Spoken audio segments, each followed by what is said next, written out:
I'd like to thank Matt and Alice Stanley for inviting me, and I'd like to thank you for your hospitality. Last night was the first time that I have had a 10-course meal. I made 9 of them, and I found out I really don't know how to pace myself on a 10-course meal. I'm still full from last night. How many of y'all here are live here in the Atlanta area? Quite a few of you. You're about to find out why I'm a real estate agent and not a public speaker. It's been a while since I've done a PowerPoint. I think the last time was when Alice and I were doing a listing presentation. I think around 2007, quite a while back. But anyway, a little bit about myself, if I can get this thing going. Let's see.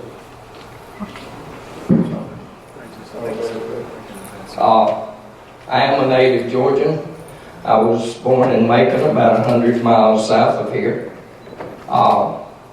I lived in Africa as a child growing up.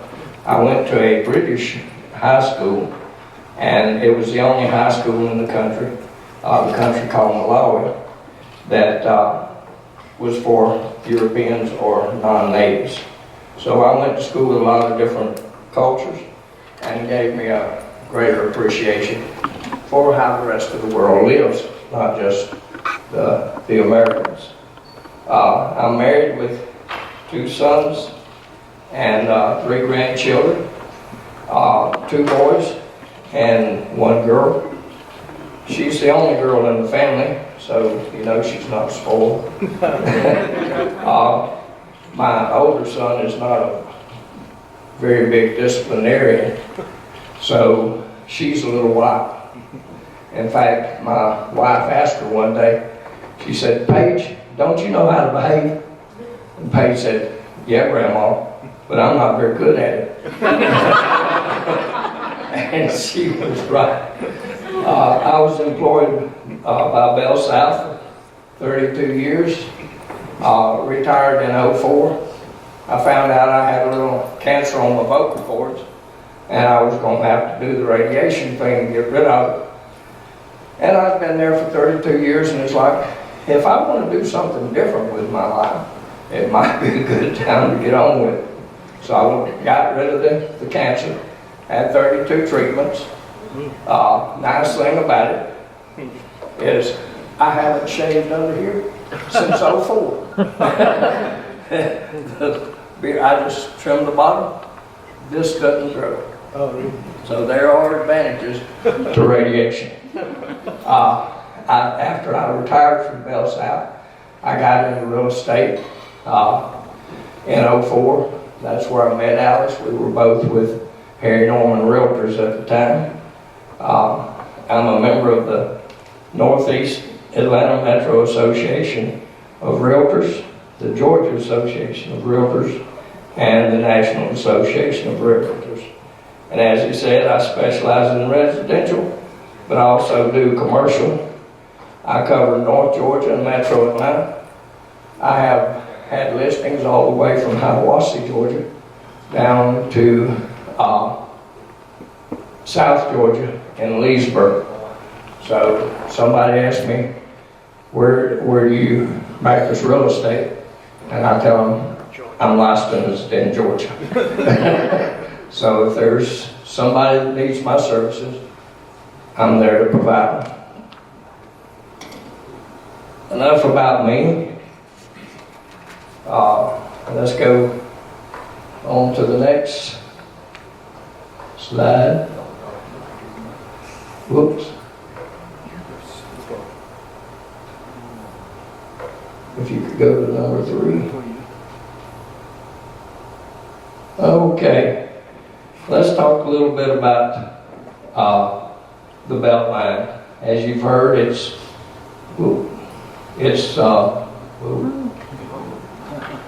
Well, I'm having the same trouble everybody else did. Go one by one. He's advancing Okay. for you. I can. Let's see here. He can advance. He advanced for you. You say next, he'll advance. Oh, okay. Let's see.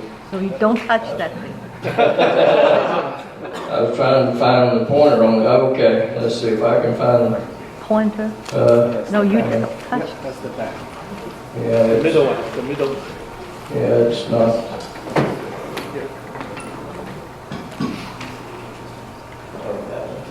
No, every time you do that, Sorry. We'll get this figured out. Okay. All right, here we go. All right, as you can see, this is the Atlanta Beltline.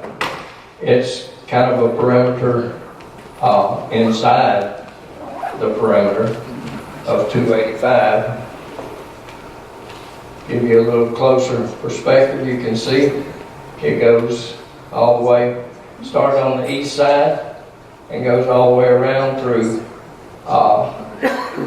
next to the Georgia Aquarium, Georgia Institute of Technology, around the north edge through the Botanical Gardens, and around through Virginia Highlands. Next. This is the Atlanta Beltline when it's going to be finished.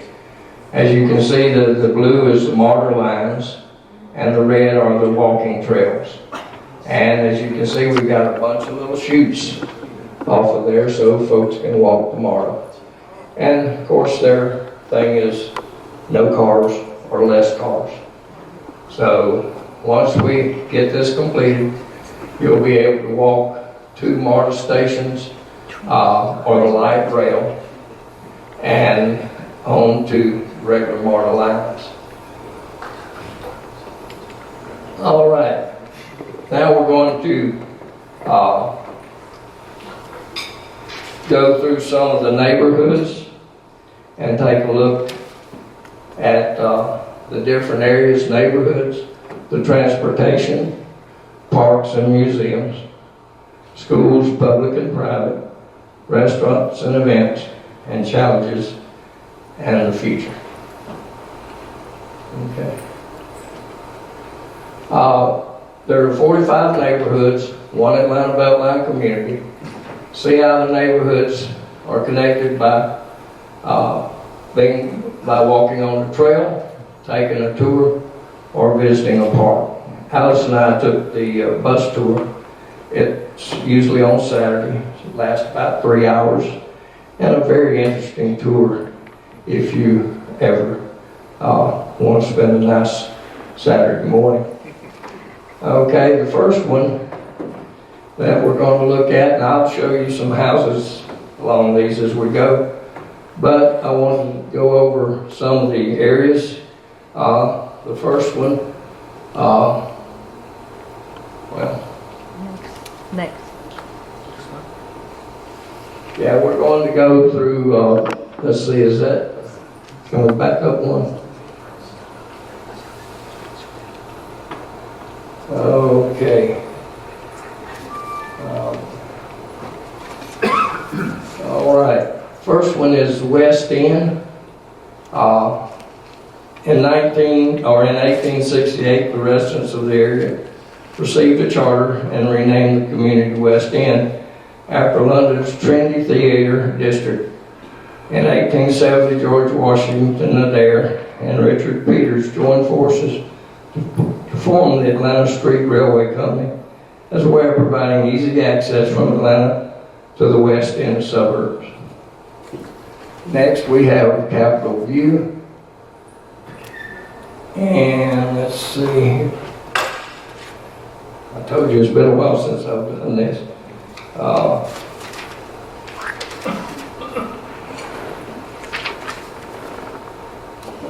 Okay.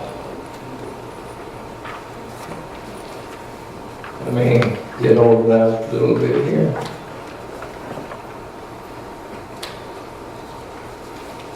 All right, Capitol View. In the first and second decades of the 1900s, the residential area known as Capitol View was little more than a farm and pasture owned primarily by A.P. Stewart, excuse me. They called him Uncle John, and the Deckner family. There were no paved streets, no electrical lights, and no sewage system. In 1858, 12 charter members of Capitol View Baptist Church went to church by candlelight. Between 1910 and 1914, the community started to grow largely due to the addition of a Masonic temple and a pharmacy to the area. By 1913, utilities were installed and Capitol View was annexed into the city of Atlanta. Next one is Pittsburgh. Pittsburgh was founded in 1883 as a black working class suburb alongside the Pickram rail shops. It was named Pittsburgh because the industrial area reminded one of Pittsburgh, Pennsylvania, and its famous steel mills. Next. Okay. The next one, Grant Park. Skip Did it skip? area 2. Okay.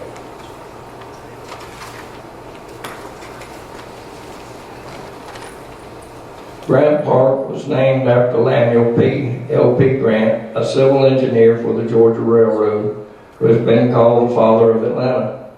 As an agent for the Western Railroad Company and Georgia Airline Railroad, Grant helped bring the railroad to Atlanta. The next neighborhood is Inland Park, and Inland Park was once one of the older neighborhoods planned in the late 1880s by Joel Hurt, a civil engineer and real estate developer, who intended to create a rural oasis connected to the city by the first of his Atlanta's electric streetcar lines along Edgewood Avenue. Most styles in this area are Queen Anne. As you can see, or you will hear, a lot of these neighborhoods were out in the suburbs when they were first built, but connected to Atlanta by railroad. Back before we were Atlanta, we were called Terminus. That was because of all the railroads coming down. I think the big one was coming down from Chattanooga and ended in Atlanta. The old Fourth Ward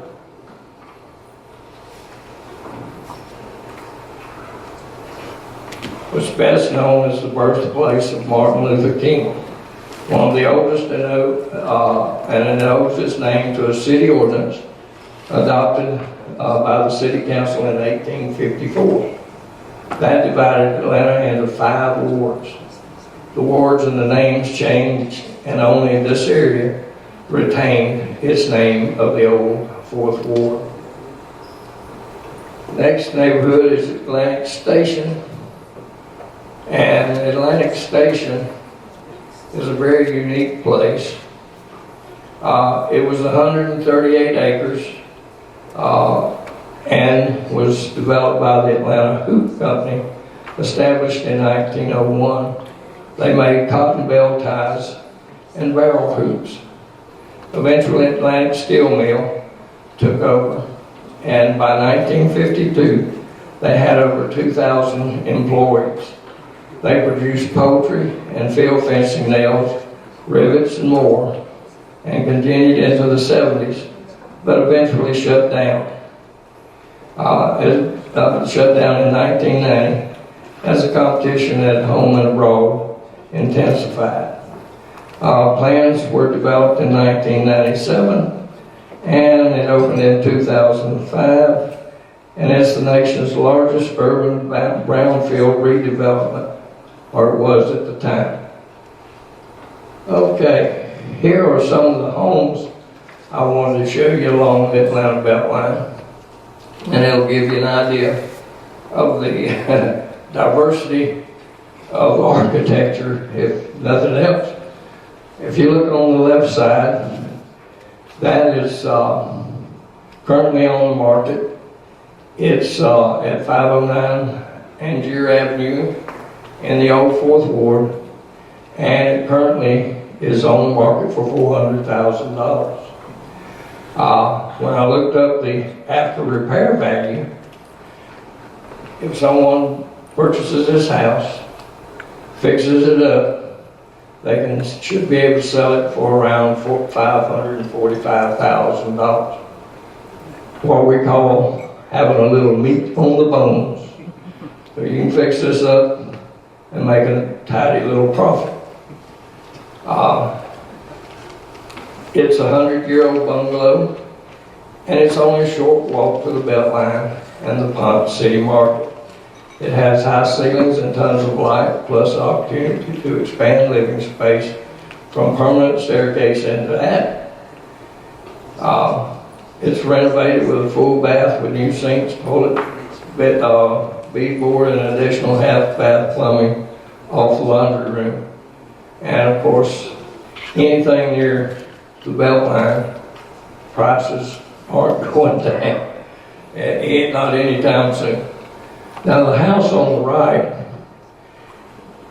is, you would think, way out of place for this neighborhood, and I wouldn't dispute that. It's kind of fun for me as a realtor to ride around these neighborhoods because you see so many different types of architectural designs. This house is only a 2-bedroom and 2-bath, and it's currently listed for $1,250,000. It's a Hall Gables. It's a one-of-a-kind home where Inman Park meets Old Fourth Ward. One block to the most dynamic segment of the Beltline. Style meets function, creating an amazing wow factor that Atlanta's never seen. Designed by award-winning architect and Harvard Professor Jennifer Bonner, the home consists of unconventional materials and design that explores the ways spatial organization functions. This labor of love has garnered media attention, has been featured in Metropolis Magazine, Arts Daily, etc. Attention to detail is unmatched. Local scores high in walkability for both the old Fourth Ward and inside the perimeter.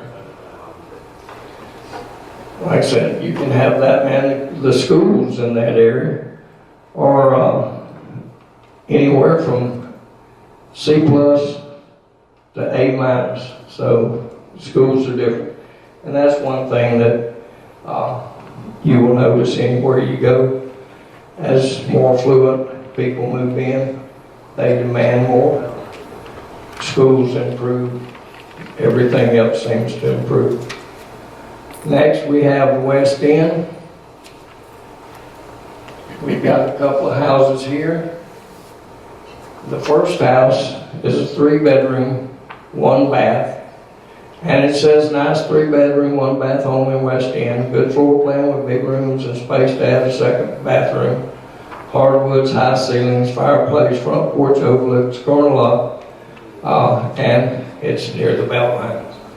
It's currently listed for $164,900, a whole lot less, and the after repair value is almost $100,000 more. So, and this one, I wish I could have shown you the pictures of the inside. Have you ever heard the expression, putting lipstick on a pig? That's what they've done with this house. The outside looks kind of nice. Looks like they may have already started the rehab. But when you look on the inside, you realize that they haven't started anything. There's a lot of work to do in there. The next one beside it has been remodeled. No features have been left out of this house, from a beautiful craftsman exterior to the upgraded kitchen and custom tile work in all baths. This home boasts all new systems in its 4-bedroom, 3-bath design, 2 full bedrooms and a full bath upstairs. Features a study loft and separate space, perfect for second den or home game room. The main level guest suite has private access to full bath and features original fireplace wall. And once again, it's near the Beltine, and it is currently active for a mere $439.9. As you can see, the prices around here aren't, it's not affordable housing, let's put it that way. And the schools are anywhere from a C- to a B-. And that some of the schools in that area are the Skip Strive primary school, and I'll tell you a little bit about them shortly. Okay, the next one is Inman Park. Inman Park is one of our more exclusive neighborhoods, as it was kind of where one of the upscale developers kind of started the subdivision outside of Atlanta for him and his rich friends. And they built a railroad line into the city, and that, who knows, some of that may be the Atlanta Beltline today. But this house in Inman Park is listed for $650. This was the lowest price house I could find in Inman Park. It's a 3-bedroom, 2-bath, about 1,528 square feet. And one of the things, keep life exciting, walk or bike to Krog Street Market, the Beltline, and Inman Park. Relax and unwind with coffee or cocktails on the charming front porch. Enjoy the comfort of the newly renovated master bath, thoughtfully built out closets in all bedrooms, spacious attic storage, freshly landscaped backyard and storage shed, and covered off-street parking. Off-street parking is a premium. It amazes me now. I come from living in the suburbs all my life, and we've always had a carport at the very least. It amazes me how some people, or a lot of people actually, buy houses with only on-street parking. That's something that I couldn't, I couldn't handle myself. And let's see, the next one, the house on the right.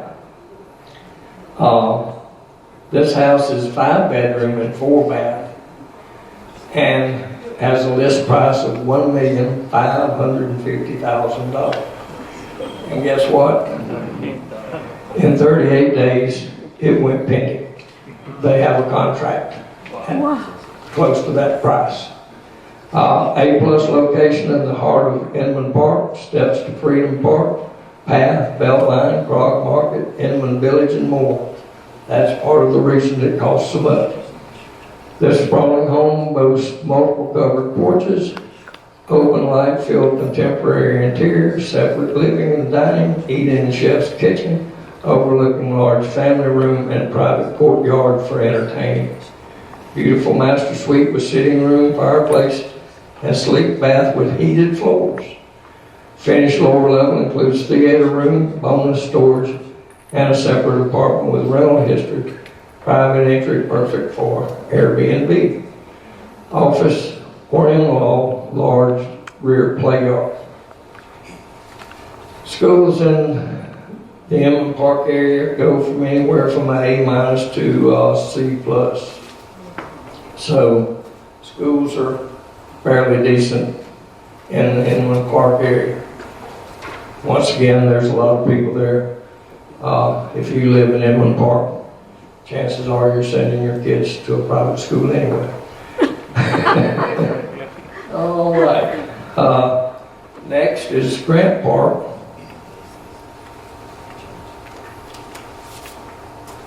And Grant Park, as I said earlier, is one of the oldest neighborhoods in Atlanta. This house is currently listed for $260,000. It's a 3-bedroom, 2-bath with 1,200 square feet. It's an updated craftsman home on a quiet street near the Beltline. Home has a ton of features, hardwood floors on the main, marble fireplace, granite counters in the kitchen and bath, stainless steel appliances, brown molding throughout, contemporary ceiling fans and light fixtures. Master has a tray ceiling and walk-in closet, open floor plan with covered front porch. I love this covered front porch. I think that's my country nature coming out. My wife loves the wraparound porch, and eventually she'll get one. Okay. And the house on the right, just to show you the difference in prices, that was the lowest in the neighborhood on the left. This one is a 4-bedroom, 4-bath, and it's currently listed for $799,900. It's 3,500 square feet, so it's a larger home.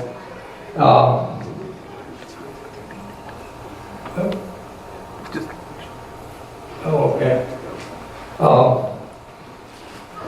And once again, it's near the Beltline. All right, next one is Pittsburgh. Pittsburgh is real unique in that it was really hit hard during the recession. This area code had one of the highest instances of mortgage fraud of any zip code in the state. So they're a little slower coming back. This house is currently listed for $159,900, and it's an investor special. So it's ready to be remodeled. The next house on the right, which would be the highest one I could find in the neighborhood, is a 3-bedroom, 2-bath, and lists for $285,000. And compared to some of the others, you can tell that that's not a bad price.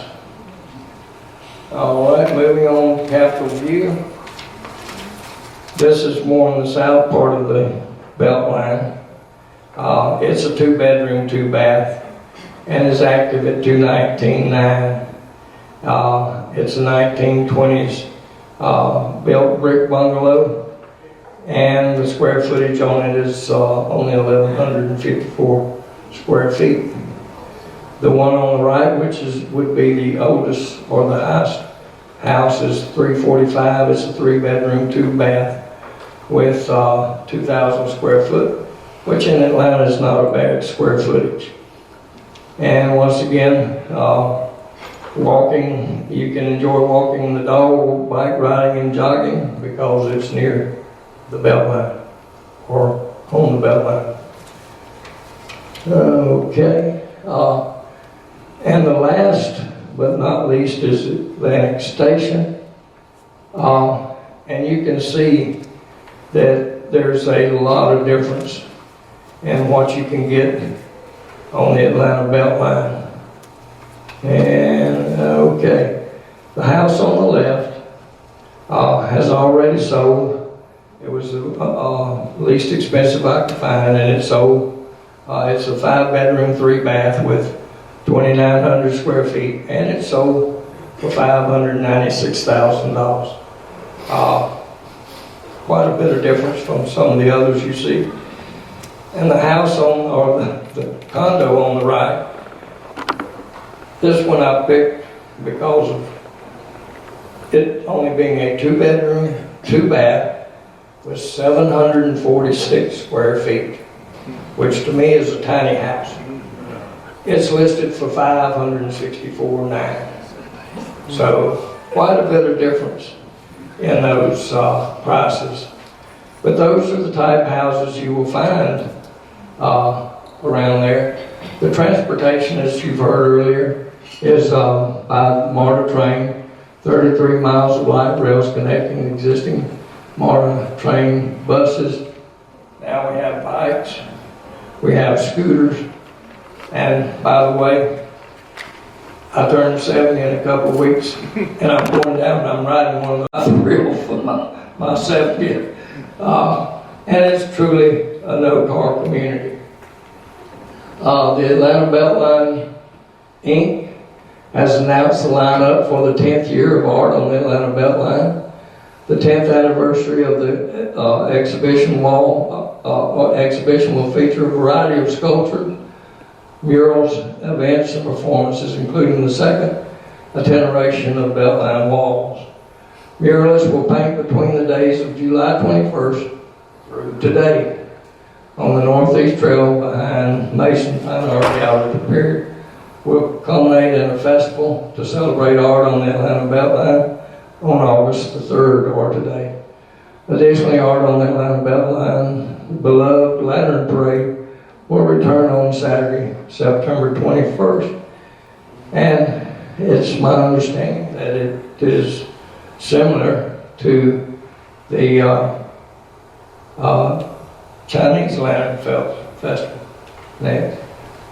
And that will be on September 21st at 7 to 11 p.m. And like I said, it kind of mirrors the Chinese Lantern Festival. Atlanta, Georgia, join us on Saturday, September 21st for the 10th year of growing processions of light, music, and color as we illuminate the East Side Trail.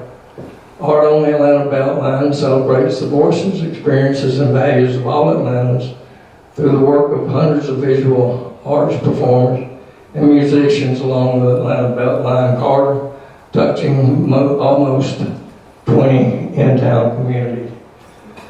A center where everyone can connect. The Atlanta Beltline Center supports the partnership's mission to fundraise, program, and advocate for the Beltline by providing a space to communicate the incredible story and vision of the 22-mile corridor of trails, public transportation, and surrounding parks, affordable housing, and community connectivity. Parks and green spaces. You have the Carter Center, and the Carter Center, of course, was named after former President Jimmy Carter, and was opened in 1982 by former President Jimmy Carter and former First Lady Rosalind Carter. It has helped to improve the quality of life for people in more than 80 countries. The center, in partnership with Emory University, is committed to advancing human rights and alleviating unnecessary human suffering. And right there is the Carter Center. The next one, Piedmont Park.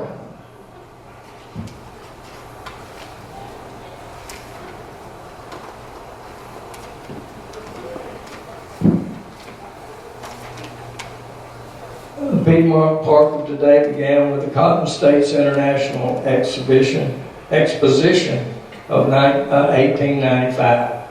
The land purchased from the Gentlemen's Driving Club, now the Piedmont Driving Club, was first used for a local event, the Piedmont Exhibition, in 1887, and prepared the way for what became a World's Fair for its day. Washington Park, let's see, that would be, let's see. Washington Park would be right over here. This one here. Okay. One of the focal points of the historic district is the recreational park. Prior to the construction of Washington Park in 1919, there were no recreational parks in Atlanta available to African Americans. The park started with a gift of 6.5 acres and expanded to 25 acres when completed in 1928. It originally included a swimming pool, dance hall, pavilions, and tennis courts.